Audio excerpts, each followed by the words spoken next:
Okay, hi William. Here we go with Chapter 10, The Knight's Gifts. The three knights lay in the grass, fighting for breath. This dance, we must stop dancing, gasped the older knight. You have stopped. We pulled you away, said Annie. The knight looked up at her and Jack. He had a rough, craggy face. Who are you? He asked in a hoarse voice. Friends, said Annie. She spoke loudly to be heard over the music. We come from King Arthur's castle. We're on a quest, said Jack, to get the waters of memory and imagination. To save Camelot, said Annie. Camelot, whispered the knight. We come from Camelot. I don't recognize you. We're just visiting, said Annie. But we know all about you. You're Sir Lancelot, aren't you? Yes, breathed the knight. And Sir Percival and Sir Galahad, said Jack. Yes, my son Galahad, said the knight. King Arthur thinks you are lost forever, said Annie. Sir Lancelot closed his eyes. The dance. It made us forget. I know, said Jack. The dancers must be the keepers of the cauldron. You can't get past them without getting caught up in their dance.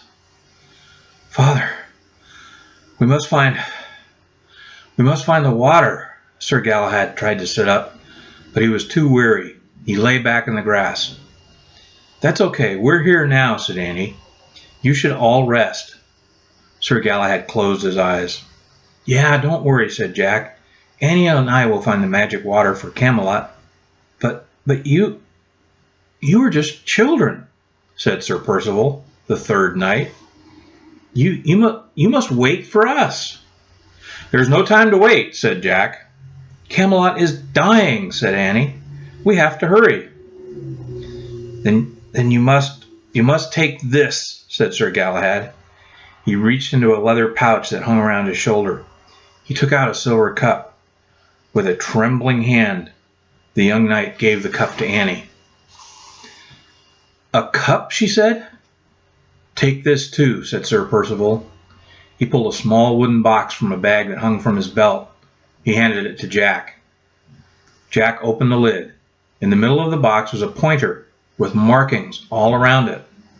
A compass, said Jack. And this, said Sir Lancelot. He took a silk cord from around his neck.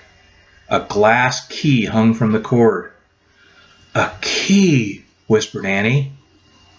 Lancelot handed the key to Annie. See there?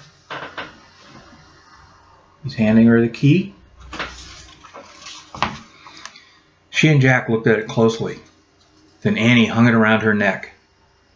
When she turned back, all the knights were fast asleep.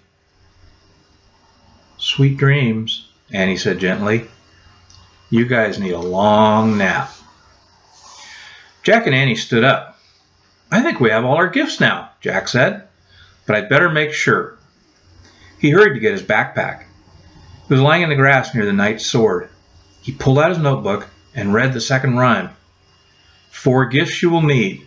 The first from me, then a cup, a compass, and finally a key. Great, said Annie. We got the cloak from the Christmas night and the other 3 gifts from them. This quest is really easy. Jack shook his head. It's not over yet. We still have to find the cauldron with the water of memory and imagination. We'll find it, said Annie. Read the 3rd rhyme. Jack looked in his notebook and read the 3rd rhyme aloud. If you survive to complete your quest, the secret door lies to the west. No problem, said Annie. We survived the guards and the dance. Now the compass can show us how to go west. And the key will unlock the secret door. And we'll fill the cup with water from the cauldron. See, it's all easy. Jack still felt worried. A little too easy, he thought. What are we waiting for, said Annie. Let's go. Jack looked down at the compass. Okay, he said. The pointer's pointing north, so west must be that way. He pointed left, toward a thicket of bushes and small trees. "Great," said Annie. "Here, carry the cup in your pack." Jack put his notebook and the silver cup into his pack. Then he and Annie started into the thicket. They ducked under branches and pushed past bushes. Thorns scraped their hands. Twigs snapped against their face.